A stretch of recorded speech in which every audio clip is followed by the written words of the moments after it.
What you give multiplies. Jesus received 2 fish and 5 loaves of bread from a young lad. What he took from this young boy, which probably was his lunch prepared by his mom, when he sacrificed and gave his lunch to Jesus, Jesus took the young man's lunch and gave lunch to 5,000. This young boy made history with his lunch because he gave his lunch away to Jesus, and Jesus took the lunch from him, 2 fish and 5 loaves of bread from him, gave thanks to God and broke it, so one man's lunch became 5,000 people's lunch. That is the kingdom principle for multiplication. Sometimes we use things the Lord gives us for our own use, and no history comes out of what we use, because all the things we use become like everybody else using it the way they use. And so, no history behind what we use.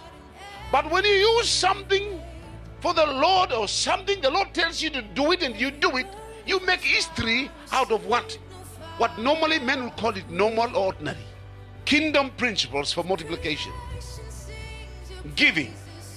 Giving is one of the kingdom principles, key kingdom principles for increase, expansion, and multiplication.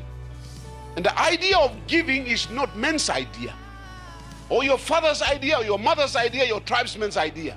The idea of giving is heaven's idea. God commands us to give because that's his idea. You know the reason why he tells us to give? Because he wants to bless us.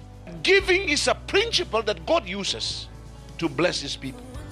You may be blessed in other ways, but the kingdom way of blessing you, increasing you, prospering you, multiplying you, and expanding you is giving.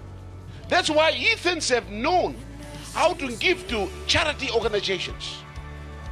And the more they give, the more they are blessed, because they know the blessings of giving. What would have come of my own life if I just do what others do? Be a businessman, be a politician, be this and that. What would have come out of my life? Because I gave my life has become a blessing for thousands. What will God receive with his son?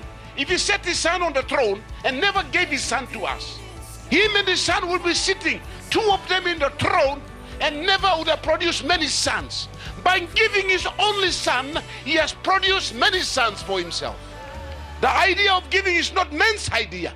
It's God's idea and God's kingdom principle for multiplication. So what you give is what God will bless.